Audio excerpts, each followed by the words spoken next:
This year, the Freedom from Religion Foundation has awarded 90, that's 90, or just 10 fewer than 100, free-thinking student essayists a total of $85,250 in scholarship cash prizes.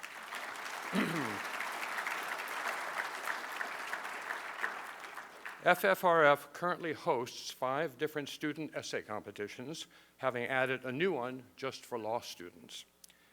As FFRF's treasurer, I can tell you that student essay scholarships, activist awards, and tuition relief programs are among the proudest and most esteemed accomplishments of the Freedom from Religion Foundation, which started its first essay contest back in the 1970s. We're very pleased to have awarded more money to more students this year than in any year past, and we hope to continue enlarging our scholarship programs to reward unorthodoxy and critical thinking skills in young people. The level of independent thinking demonstrated by our awardees is impressive, and we've brought the top 2 winners of our contest for college-bound high school seniors here today. They were asked to write an essay based on this prompt: why we must rely on ourselves, not God, to solve the world's problems. And their insights truly give us non-believers faith in the future. Our first place essay winner, who received $3,500, is 18-year-old Aline Pham, an exceptional young woman from La Mirada, California, who is attending the University of California, Irvine. Her mother, Kim, flew here to be with her today. Aline was valedictorian of her high school class, and it says a lot about her that her senior class voted her most likely to vote for a cause. And she's told us that separation of church and state is one of those causes. Aline plans on majoring in education sciences and would like to become a teacher, then a principal, and her ultimate goal is to become a superintendent. And I should point out that prior to becoming our new Democratic governor here in Wisconsin, Tony Evers had been the Wisconsin Superintendent of Public Instruction. So Aline, the sky is the limit as to what you might achieve. Now I understand that Jacob McGee, our second place winner, will be here later today, but let me just tell you a little bit about him. He's also 18 and hails from Orlando, Florida. He's attending Rollins College, where he plans to major in political science. He has volunteered at Second Harvest Food Bank and Guardian Care, an assisted living facility, and has participated in marches and protests for gun control and gender equality and against police brutality. He also works during summers hosting national basketball tournaments. Jacob received $2,500 for his remarkable essay titled, "Humans, like Ants, Don't Need a God." So we will now welcome Aline, and then later today we will hear from Jacob.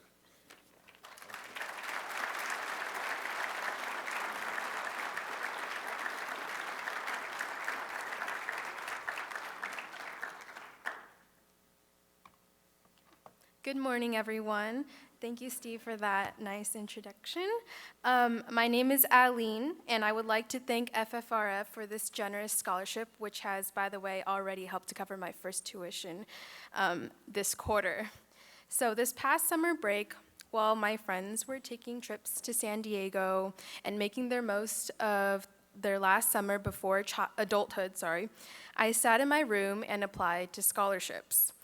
But my mom is the real champion here, because she spent her days, while she was supposed to be working, searching for scholarships and incessantly nagging me to apply to each and every one of them. So that was my summer homework assignment. And that's how we found out about this organization, Freedom from Religion Foundation, and this wonderful scholarship. But unlike any other essay application, this prompt, which just to remind you was how we should rely on ourselves and others instead of a God to solve our problems, it didn't take me hours to answer. In fact, to my surprise, it came pretty easily to me.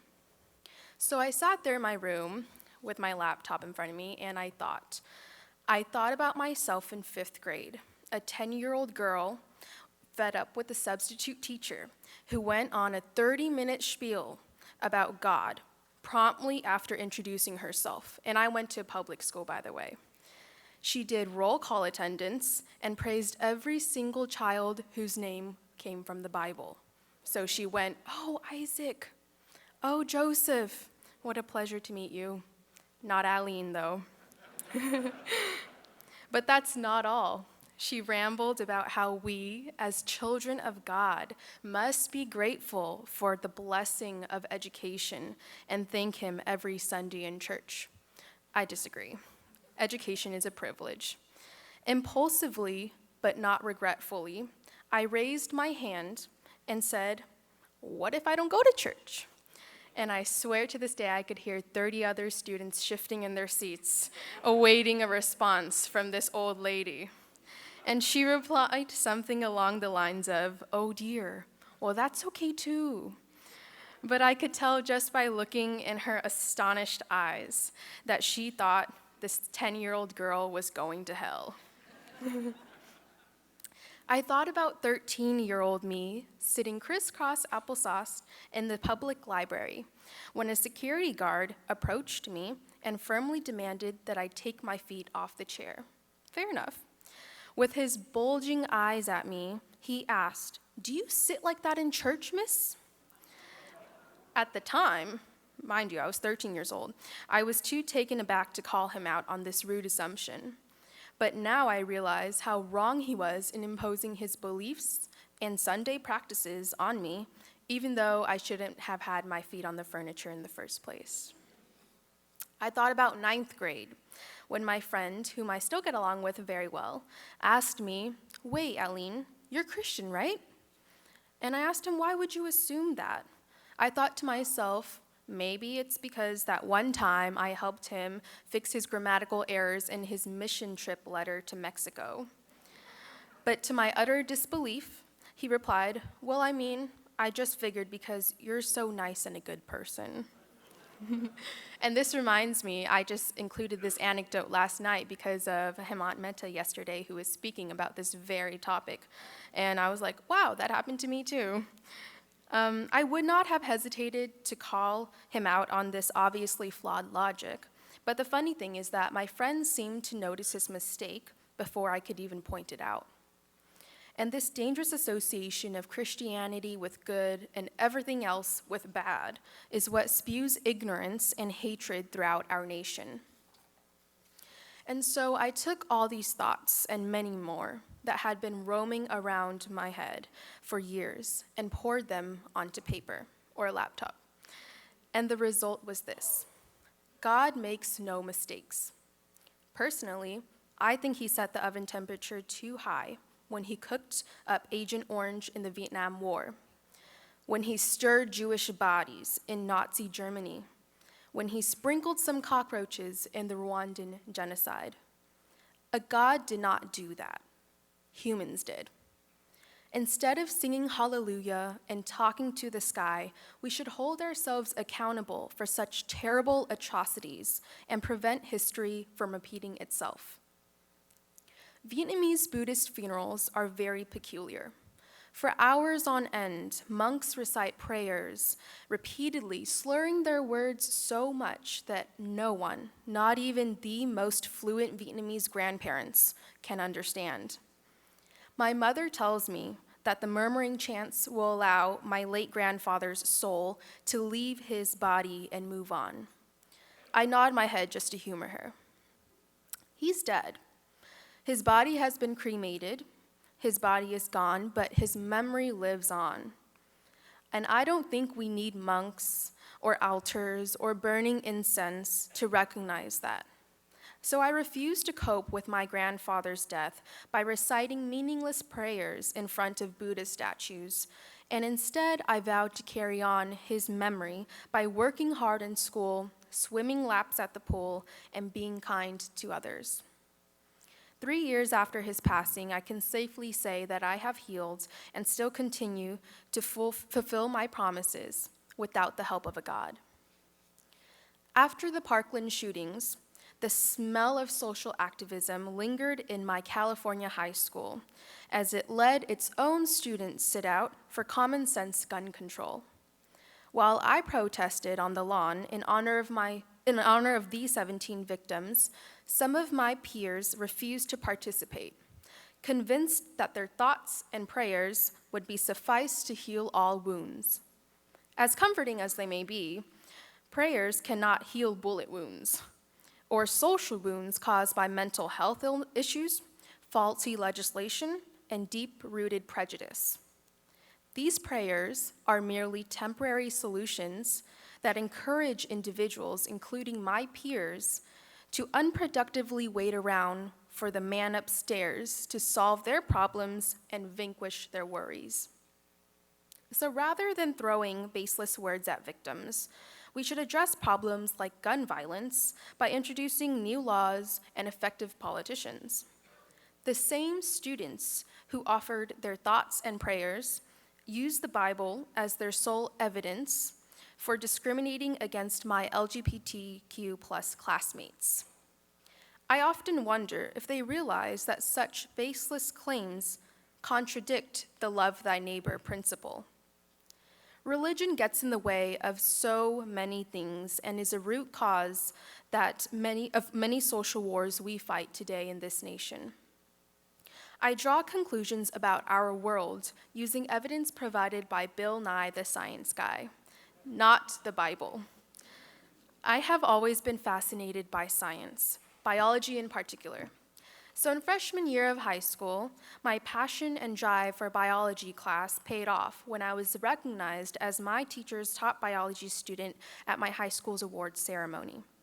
Intending to compliment me, this same friend exclaimed, "Aline, you're so lucky and blessed." To my surprise, my Christian teacher corrected him. He said matter-of-factly, "No, she's not. She's worked hard to earn it. No luck or blessings needed." Thank you. Looking back, I realized he was right. In biology, I participated in class discussions, led group projects, and conducted unique experiments. It was my work and science that earned me awards, not prayers. It was my drive, not dogma. The truth is, I have never written a piece like this, not one that expresses my raw feelings toward religion and faith, or lack thereof. I will be the first to admit that I was not always this confident or comfortable about my secular stance as a child growing up. I always thought I was insecure because all my friends were Christian and I stood out, but now I realize I was insecure because school was Christian, home was Buddhist, and I was neither. A lot has happened since I wrote this essay and submitted my application. I started my first year of college in California, and I often find myself actually overwhelmed by all the new people, the new environment, and the higher expectations set for me. A few days ago, I even thought to myself, how nice would it be to just sit here, hold my hands, and pray? All my worries would be washed away. But is that really the mentality that we want to teach our kids? To deflect our problems toward the man upstairs? To slap a Band-Aid on a gushing wound, literally or figuratively? No, I have to take responsibility for my mistakes, whether it be procrastinating on an assignment, not keeping in touch enough with friends and family, and so forth. I must have drive, not dogma. So I would like to sincerely thank the Freedom from Religion Foundation from the bottom of my heart for giving me the opportunity to do exactly this, and for making this convention possible for me to attend with my mother. Thank you to my mom, who has always encouraged me to speak up and exercise my First Amendment right, whether she agrees with me or not. And lastly, thank you all for listening to my story. I guess I will open up the floor to questions, if any of you have any.